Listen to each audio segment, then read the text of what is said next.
자, 우리가 이제 확률과 통계를 배우게 될 텐데, 확률과 통계 대단원은 3개로 이루어져 있거든요. 첫 번째가 경우의 수야. 두 번째가 확률이고, 세 번째가 통계 파트야. 자, 근데 우리가 수학하에서 배운 경우의 수를 모르면 확률에 있는, 확통에 있는 경우의 수를 잘 할 수가 없어. 왜냐면 우리가 결국은 핵심은 수영도 구조를 보면서 합사건으로 해석하고 곱사건으로 해석해서 합의 법칙, 고교 법칙 뭐 이런 것들을 써가면서 우리 계산을 해야 되는데, 팩토리얼, NPR, NCR 배웠었죠? 거기에는 4개만 추가로 그럼 비슷한데 4개를 더 배우고 끝이야. 그러니까 결국은 이걸 못하면 확통에 이제 대단원 1단원은 싹 다 말아먹는 거고, 그럼 확률도 중학교 때 가볍게 배워서 알죠? 확률은 전체 경우의 수분에 해당 사건 경우의 수 이렇게 하기 때문에 경우의 수를 못 가면 당연히 확률도 다 말아먹는 거야. 통계도 이제 쉬운 문제는 별개로 좀 풀 수 있지만 어려운 문제는 다 경우의 수랑 확률이랑 엮여있기 때문에 통계 문제가 결국은 예를 못하면 확통 그냥 한 단어는 다, 한 과목을 다 망하는 거라 생각하면 돼. 그래서 수학과 경우의 수를 다시 한번 꺼내서 지금 얘기를 하는 거고, 자, 어떤 내용인지 한번 쭉 봅시다. 일단 우리가 가장 중요한 건 수용도야. 수용도. 복잡한 문제일수록 주어진 상황을 수용도로 해석할 수 있어야 돼. 수용도 막 이거는 노가다로 푼다 뭐 이렇게 보통 얘기를 하잖아. 수용도를 다 구하는 건 노가다지. 근데 이제 수용도 구조를 상상하면서 수용도의 일부분을 대체하는 거예요. 대체.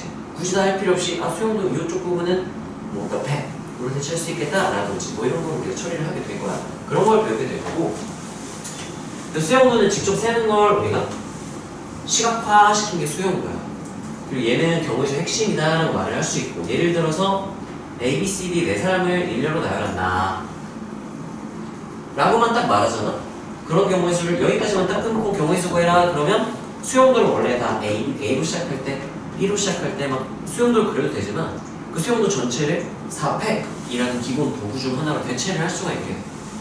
팩토리얼은 서로 다른 n개의 순서를 정하는 경우의 수를 구해야 되는 n 팩토리얼로 계산할 수 있는데, 지금 A, B, C, D를 나열한다? A, B, C, D 순서만 정해주면 나열한 것과 똑같기 때문에 4팩으로 바로 끝낼 수가 있는 거죠.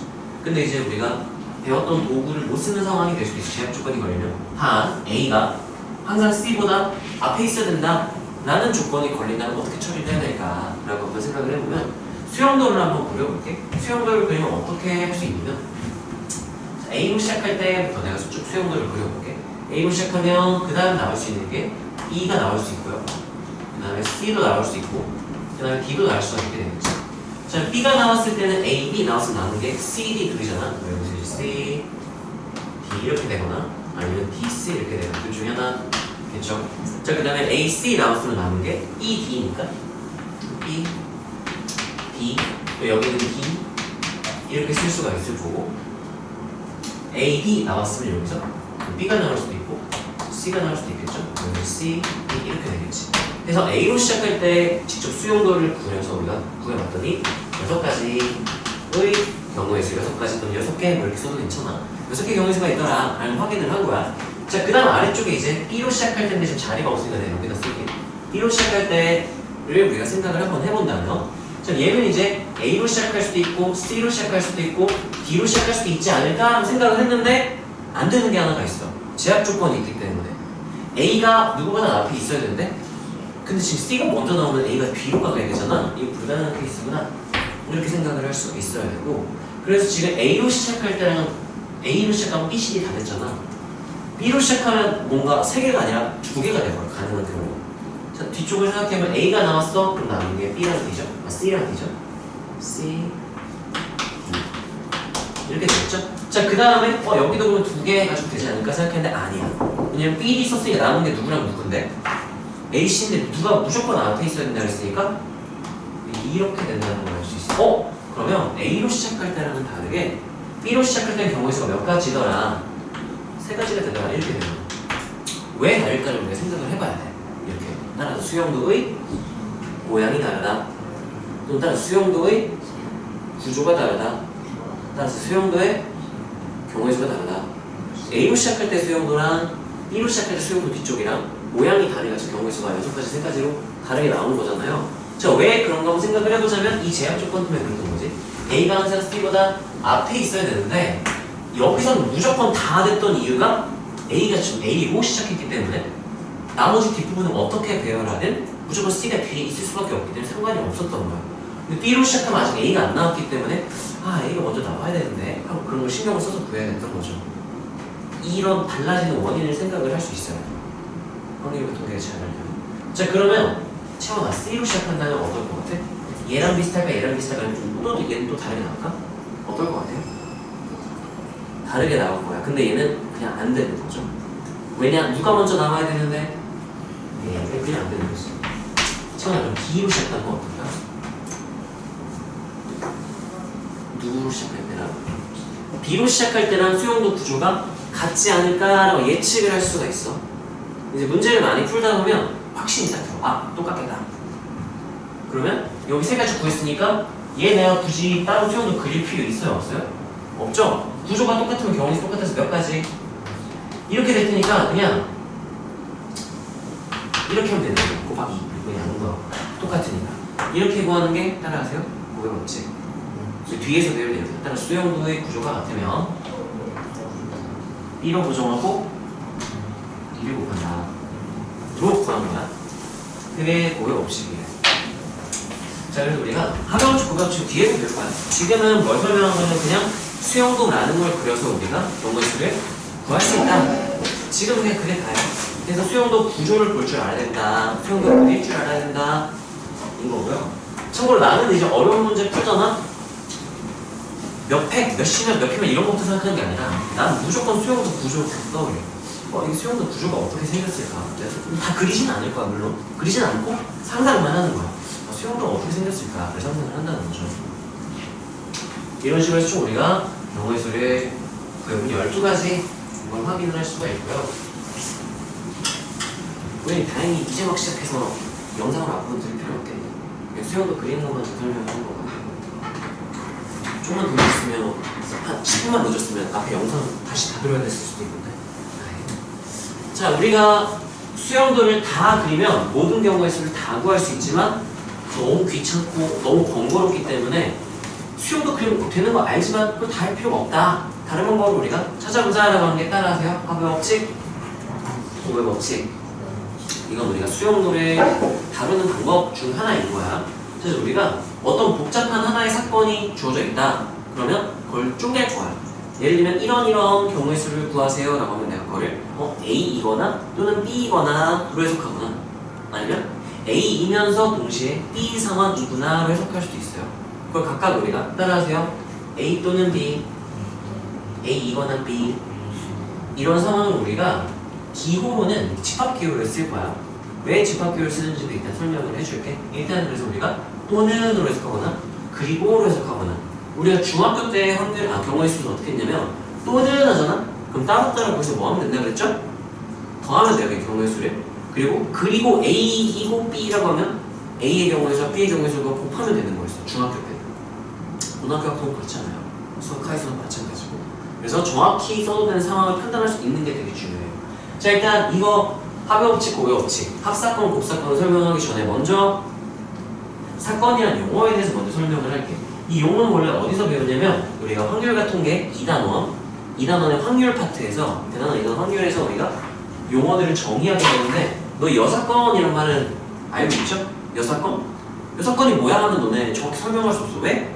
여사건은 사건을 정의해야 여사건을 정의할 수 있고 사건을 정의하려면 표본문을 정의해야 되는데 너네 그런 거 모르잖아요? 근데 그냥 쓰고 있죠? 그래서 이거 지금 그냥 그렇구나 하면 이건 약속이기 때문에 그렇구나 하면 그냥 받아들일 수 있는 거야. 설명을 하고 시작할게요. 자, 우리가 어떤 우연에 의해 결과가 결정되는 실험이나 관찰을 시행이라 그래. 뭐라고 한다고요? 예를 들면 주사위를 던졌다. 그러면 뭐가 나올지는 운에 의해 결정이 되죠? 항상 결과가 뭐가 나올지 딱 정해져 있잖아. 그래서 우리가 그런 것들을 시행이라고 해요. 주사위를 던졌다, 동전을 던졌다, 아니면 상자에서 공을 하나 뽑아서 숫자를 확인했다, 색깔을 확인했다, 이런 뭔가 우리가 행위를 하는 것들을 다 시행이라고 부르고, 어떤 시행, 예를 들면 주사위를 던졌다 가정을 해봅시다. 주사위를 던지면 보여나 나올 수 있는 결과가 보통 몇 개죠? 6개짜리 던지면 주사위를 던지면 나올 수 있는 결과가 6개가 되겠지? 2개를 던지면 36개 뭐 이런 식으로 될 거 아니에요. 자, 그때 우리가 나올 수 있는 결과, 예를 주사 하나 더 줬다고 칩시다. 나올 수 있는 결과를 원소, 하나하나의 그 결과를 원소로 하는 집합을 상상을 할 거예요. 그래서 우리 따라하세요. 모든 결과의 집합, 표본 공간이라고 부를 거예요. 표본 공간, 샘플 스페이스, 글자 따서 S, 이렇게 대문자 S로 표현을 하고요. 우리가 수학하 집합에서는 전체 집합을 U 이렇게 한다면 우리가 A, B 막 이렇게 그렸잖아. 벤 다이어그램 그릴 때 전체 집합 U로 쓰는 게 아니라 이제 경우의 수, 확률, 통계에서는 우리가 S라는 표본 공간이라는 용어를 쓸 거야. 모든 결과들의 집합인 거예요. 자, 그래서 주사위 하나를 던져서 나온 눈을 확인했다. 나올 수 있는 결과는 1, 2, 3, 4, 5, 6이잖아요. 그 각각의 결과를 원소라는 집합인 거야. 시행의 결과를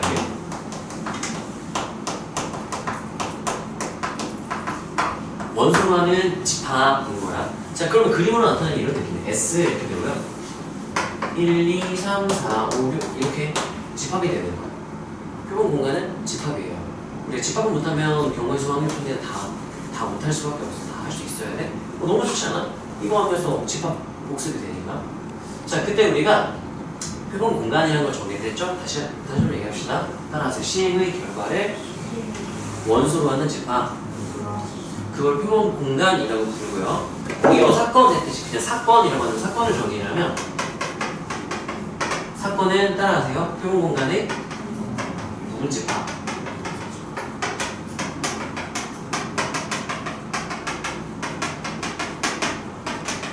부분 집합이야. 그래서 표본 공간의 부분 집합이라서 사건은 집합입니다. 그리고 사건을 다룰 땐 집합 기호를 써서 우리가 계산을 할 수 있어야 돼. 사건이니까. 사건은 집합이니까. 뭐냐 이거겠죠?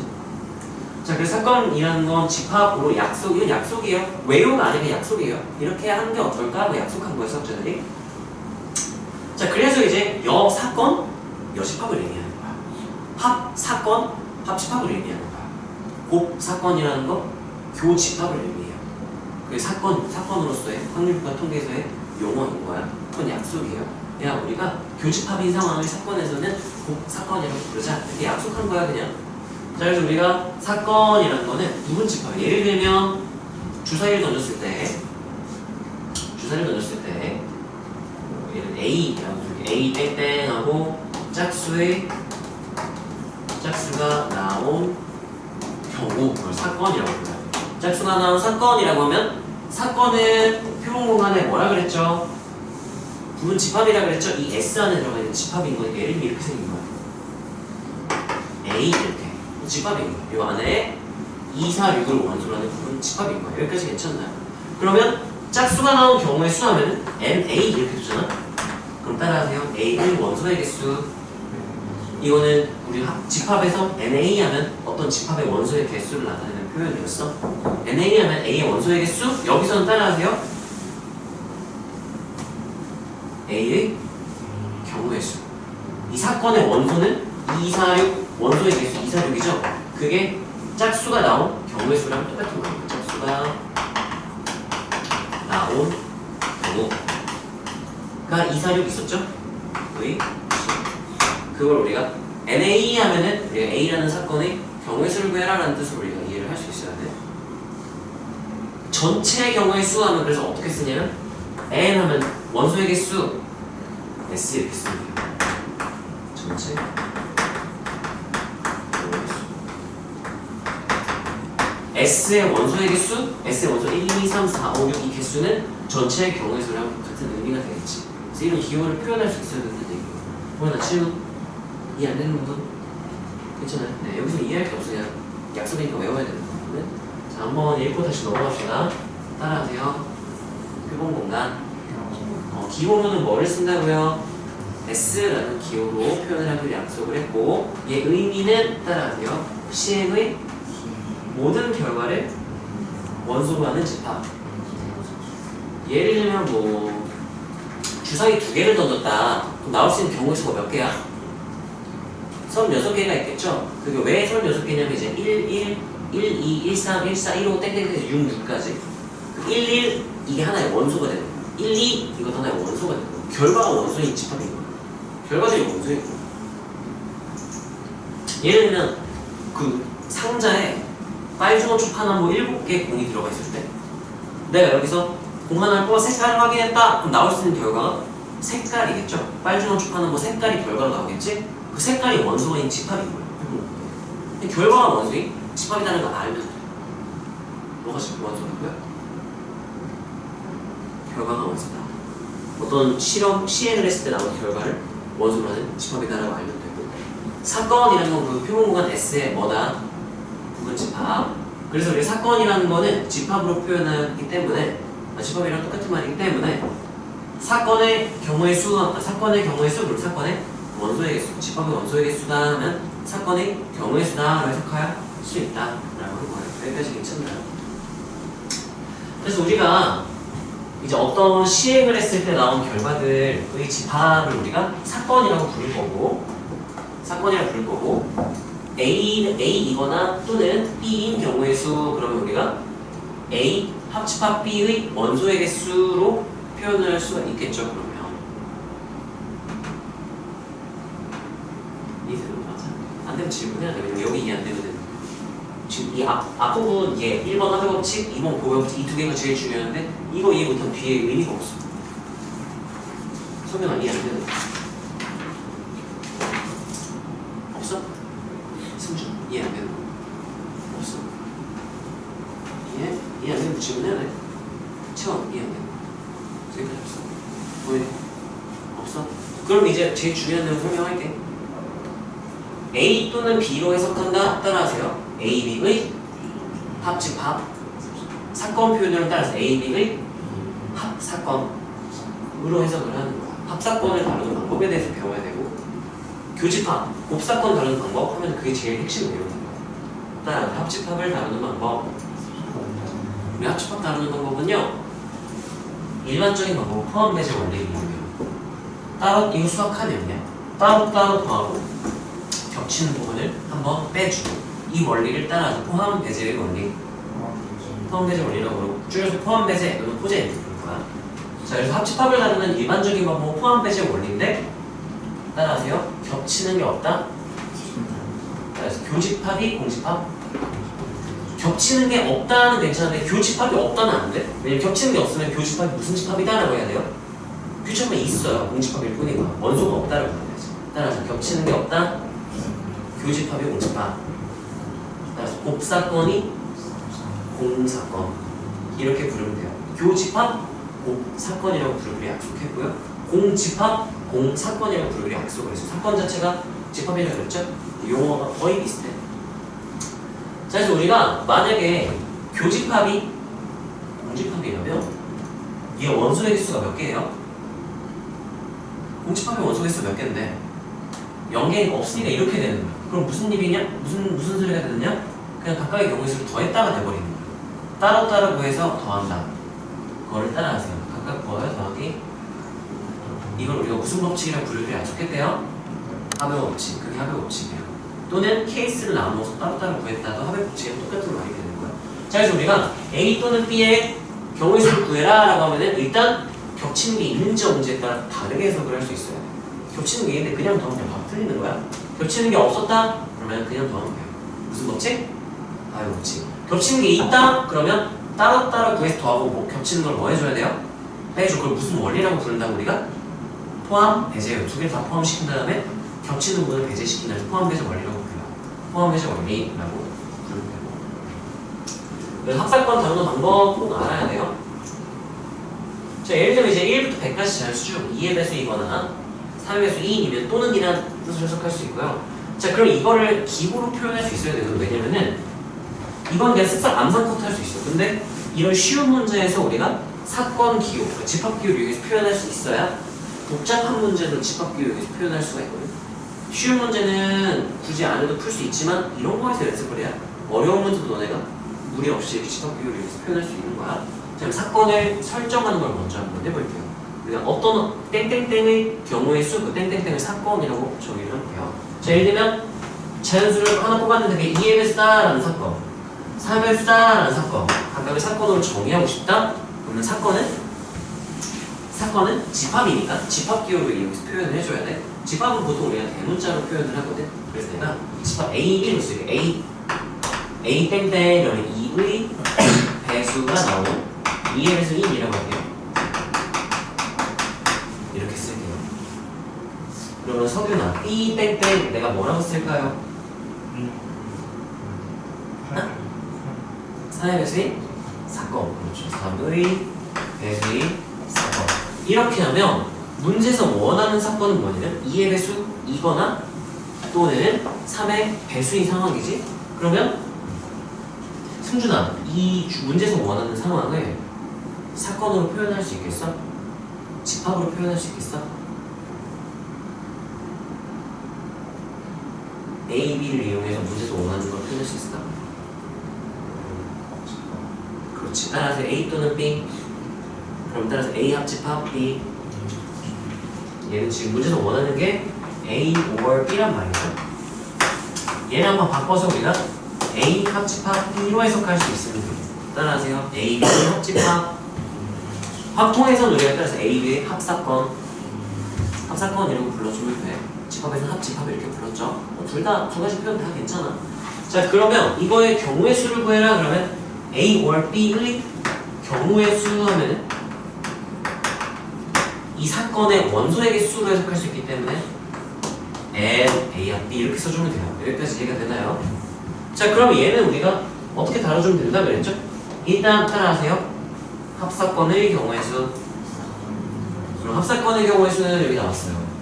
따라하세요. 교집합이 공집합인지 확인. 또는 이제 사건교로 표현하면 따라하세요. 곱사건이 공사건인지 확인. 아니면 직관적인 해석은 따라서 겹치는 게 있는지 확인. 자, 그러면 여기서 겹친다는 건 A이면서 동시에 B인 경우가 가능한지를 확인을 해야 돼. A라는 건 2의 배수, B라는 건 3의 배수. 시원하, 2의 배수이면서 동시에 3의 배수일 수 있어? 어떤 경우가 존재하죠? 6의 배수면 2의 배수이면서 동시에 3의 배수가 될 수 있네. 그럼 얘는 따라서 겹치는 게 있다. 교집합이 공집합이 아니다. 곱사건이 공사건이 아니다. 이런 표현이 익숙해져야 돼. 표현 자체를 모르면 문제에서 하고 막 이렇게 되는 거야. 문제 이해도 못하는 거야 그냥. 이런 표현이 익숙해져야 문제를 보면 그 소리구나 하고 이해할 수 있겠죠. 익숙해지세요 이거. 자, 그래서 얘를 구해라 하면 우리가 곱사건이 공사건이 아니기 때문에 포함배적 우리를 써야 돼. 그러면 어떻게 쓰면 될까요? NA NB A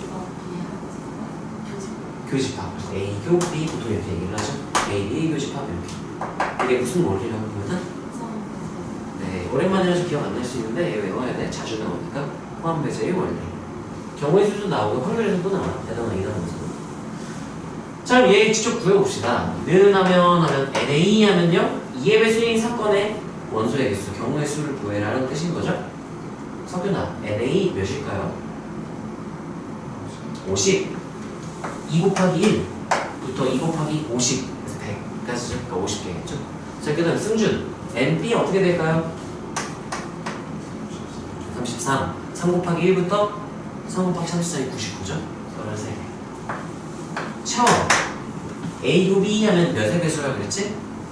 6의 배수 몇 개야? 16개. 6 곱하기 16 하면 96이에요. 그래서 마지막 6의 배수는 96. 그래서 1 빼면 17이죠. 67. 이렇게 계산을 할 수 있어야 된다는 얘기인 거예요. 그래서 우리 중학교 때 배웠던 경우에 있어서는 A 또는 B 하면은 무조건 겹치는 게 없는 상태로 문제를 출제를 해요. 포함배적 원리를 안 배웠으니까. 중학교 때. A 또는 B 구해라 그냥 다 더하면 됐어요. 중학교 때. 근데 이제는 겹치는 게 있냐 없냐에 따라서 우리가 겹치는 걸 빼줘야 될 수도 있다. 겹치는 걸 뺀다를 우리가 무슨 원리라 부른다고? 포함배적 따라하세요. 합집합을 다루는 일반적인 방법. 그게 무슨 원리라고요? 지금 내가 계속 너네한테 따라서 하라고 하는 이유는 익숙해져야 돼. 도현아, 뭐를 다루는 일반적인 방법이 무슨 원리라고요? 그게 무슨 원리? 이렇게 기억을 하고 있으면 돼. 그래서 우리가 복잡한 사건을 다루는 여러 가지 방법들을 배우는데요. 두 가지가 있어. A 합 B를 다루는 방법, A 교 B를 다루는 방법, 이렇게 두 가지를 배우게 될 건데 지금 쟤를 배운 거야. 그래서 얘는 지금 A 곱이 곱사건이 공사건일 때 그리고 곱사건이 공사건이 아닐 때 이렇게 두 가지 케이스를 했죠. 겹치는 게 없다 그러면 무슨 법칙 쓰면 된대요? 합의 법칙, 다른 말로 무슨 분류? 케이스 분류, 합의 법칙에 쓸게요.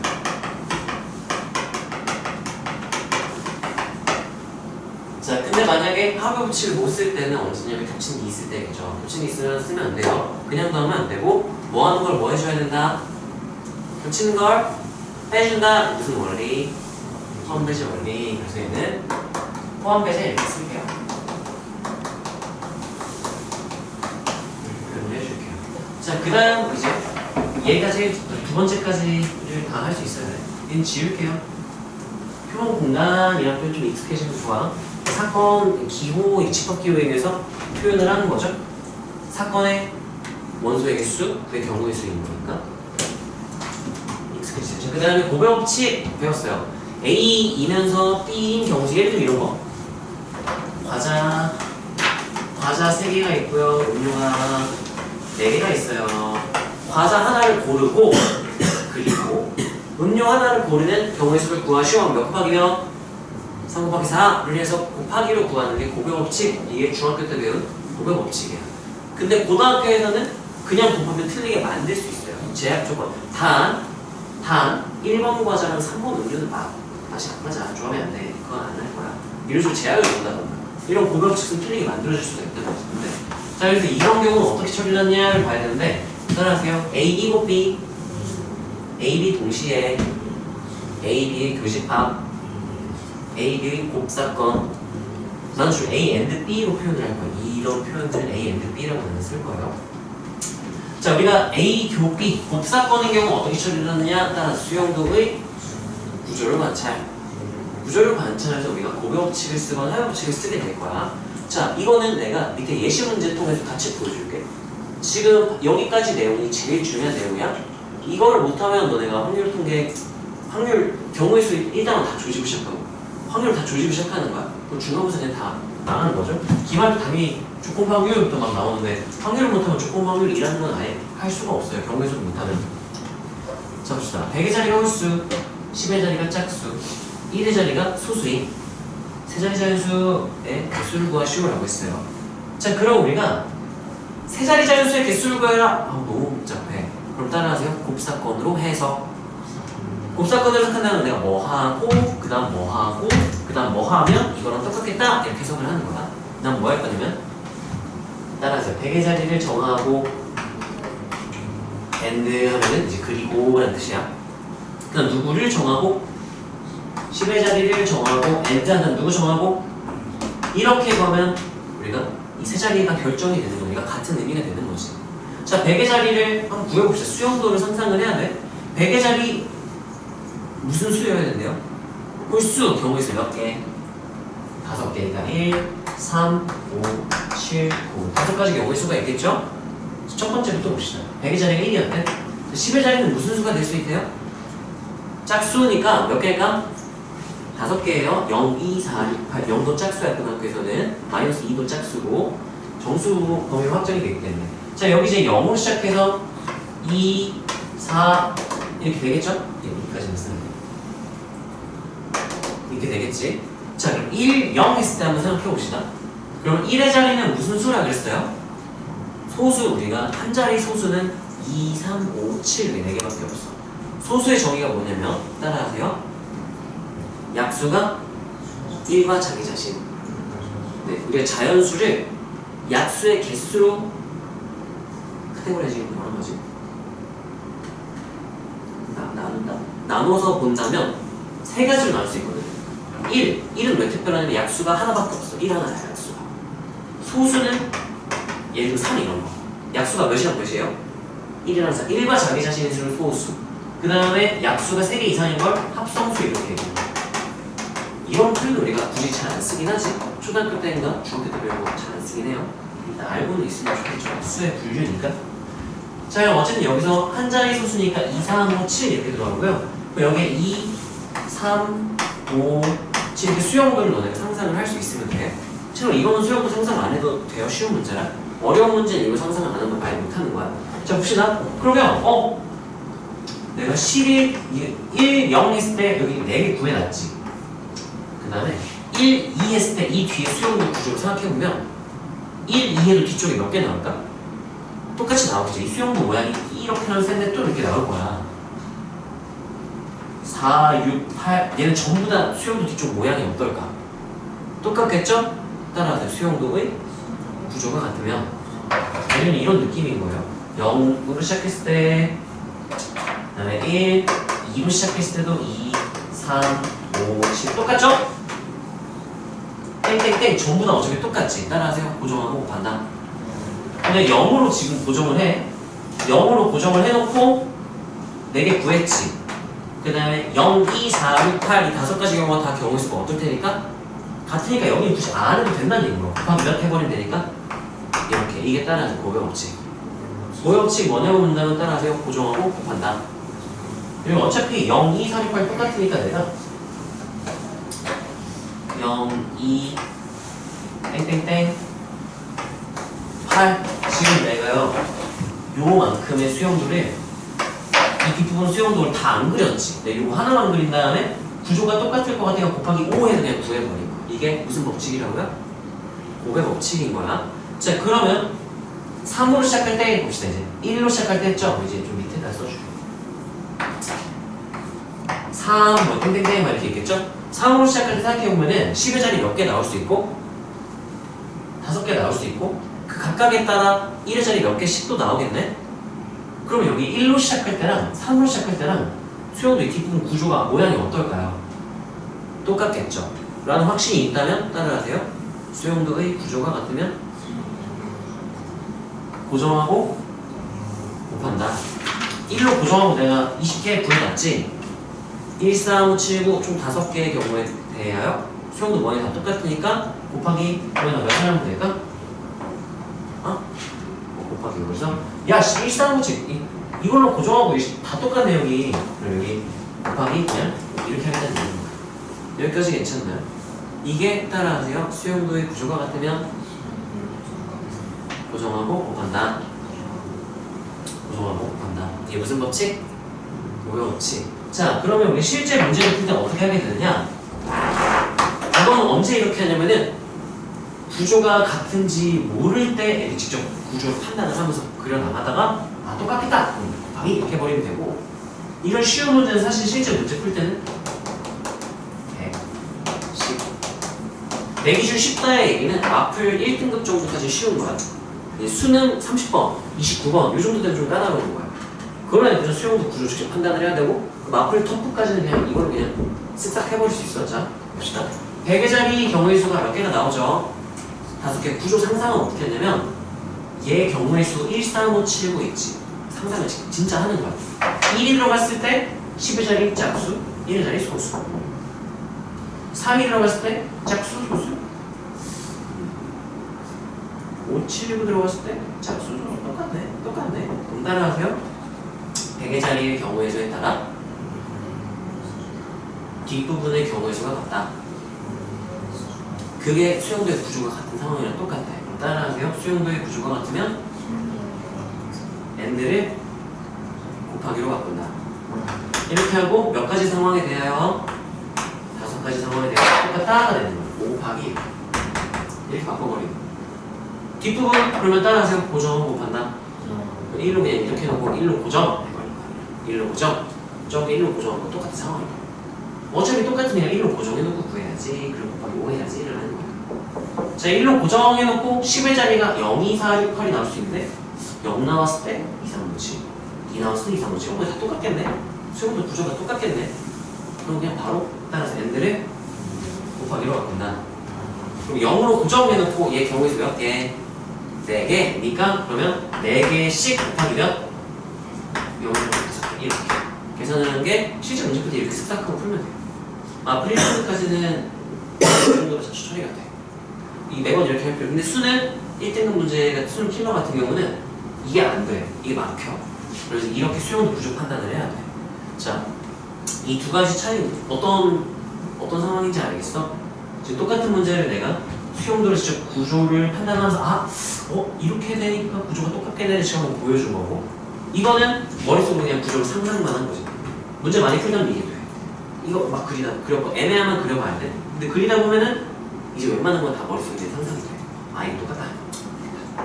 된다는 얘기예요. 똑같지 않은 케이스가 아까 맨 앞에서 했던 내가 그 A, B, C, D 이런 나열할 때 A가 C보다 앞에 있어야 된다라고 했잖아요. 그 상황이야. 자 그거를 한번 확인을 해보면 어떤 상황이냐면 자 A, B, C, D 앞에 이렇게 있을 때 A로 시작할 때 첫 번째 자리 1번, 2번, 3번 A, B, C 나열한다고 했으니까 내가 첫 번째 자리 1번, 두 번째 2번, 3번, 4번 이렇게 1번 자리에 올 알파벳을 정하고 2번 자리에 올 알파벳 정하고 3번 자리 정하고 4번 자리 정하고라고 생각을 한다면 1번 자리에 이제 A를 넣었을 때 1번 자리에 B를 넣었을 때 C 넣었을 때 D 넣었을 때 이렇게 생각을 해볼게요. 이렇게 나열하는 거야. 1번 자리, 2번 자리, 3번 자리, 4번 자리 A, B, C 때 어디 놨냐고 나열했다고 생각을 하는 거지. 자 이거 봐봐. A 들어갔으면 그 다음에 여기 2번 자리에 들어갈 수 있는 경우의 수 몇 가지? 몇 가지요? 세 가지였죠. 아까 뭐로 시작하거나 1로 시작하거나 또 뭐로 시작하거나 그 다음 뭐로 시작하거나 이 세 가지겠죠? 자 여기 B일 때 그 다음 뒤쪽 뭐 나올 수 있죠? C 나오거나 D 나오거나 그럼 그럼 여기 뭐밖에 안 되네 이제? 여기는 이렇게 그러면 B로 시작할 때랑 C로 시작할 때 D로 시작할 때가 수용 뒷부분 모양이 어떨 것 같은 느낌? 같을 것 같다? 따라서 고정하고 간다. 1로 고정하고 몇 개 구해놨어요? 두 가지 A, B, C, D, A, B, D, C 두 개를 구하는 거야. 곱하기 몇? 3 이렇게 하면 된다는 얘기죠. 그런 얘기 안 되는 거야. 여기까지 괜찮아요? 그럼 내가 1번 자리에 A를 넣었을 때 수용도를 지금 다 이만큼을 지금 무게법칙으로 대체를 하는 거야. 고정하고 요거 하나 더 하나 곱하기 2 해가지고 여기 다 수용도를 채워 넣은 거지. 여기까지가 이해가 되니? 자 근데 여기서 이제 B로 시작했을 때가 문제였어. B, C는 안 되는 거 딱 봐도 알고 D. 그러면 1번에 A를 넣거나 B를 넣거나 D를 넣을 수 있으니까 고정하고 곱한다 해서 곱하기 4 하면 될까 안 될까? 안 돼요. 틀려요. 그래서 왜 틀린지 설명할 수 있어? 달라. 수용도 모양이 달라요. 보이니 아까 이거 못 봤지? 다른 친구는 이거 아까 봤거든 수용도를. 자 그려보자. B가 나왔어요. 그럼 나올 수 있는 게 A가 나올 수도 있지만 C는 안 되는 거죠. 그래서 이거 안 되네? 이렇게 됐던 거야. 애초에 여기서부터 3개였는데 모양이 몇 개밖에 안 나왔어? 구조가 달라요. 그러면 따라하세요. 수용도의 구조가 다르다. 구조가 같았으면 내가 무슨 법칙 해버렸을 텐데 고여법칙 했는데 구조가 지금 다르죠? 구조가 다를 때는 무슨 법칙을 써야만 한다? 화요법칙 따라서 따로따로 구해서 더한다. 그러면 돼요. 자 여기 A 들어갔을 때 이제 C가 들어갈 수도 있고 D가 들어갈 수도 있고요. D가 들어갔으면 A, C 그래서 직접 다 구했더니 몇 가지? 세 가지 이렇게 되고요. 아까 D로 생각해봤더니 B일 때랑 어떨 것 같은 느낌? 같을 것 같은 느낌이니까 따라하세요. 구조가 같으면 고정하고 간다. B로 고정해. 안 해도 돼. 곱하기면 이렇게 하고 얘네들은 구조가 다르니까 더한다 해서 6 해서 답은 12 이렇게 되는 거야. 그럼 지금 내가 뭘 한 거냐면 B일 때랑 D일 때는 수용도 구조가 어떠니까 같으니까 무슨 법칙을 썼고 고유 법칙. A일 때는 B일 때랑 구조가 다르니까 무슨 법칙을 썼고 합의 법칙. 이렇게 구했다는 거야. 이런 걸 할 수 있어요.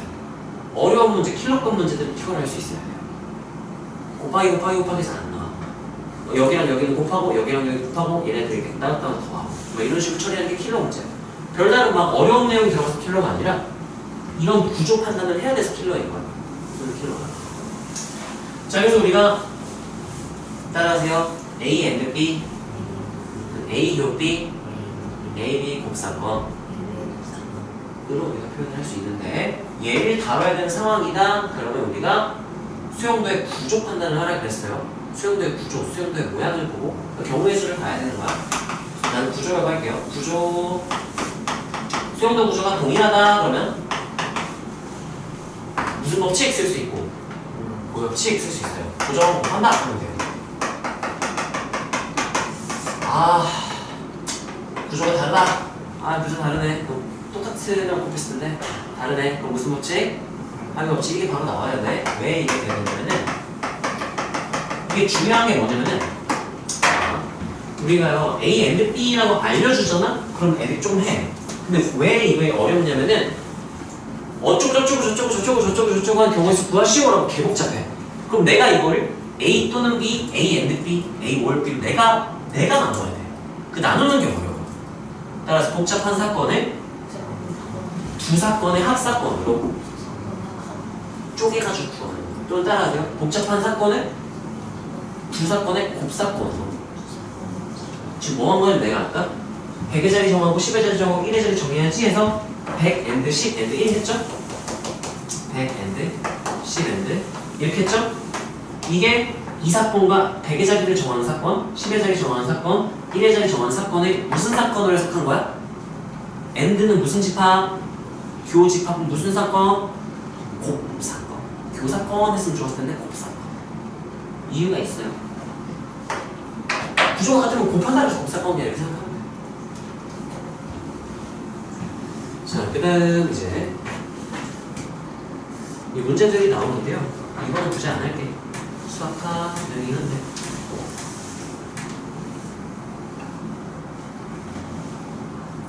자, 조금 쉬었다가 완전 순열부터 연습할게요. 자, 보십시다.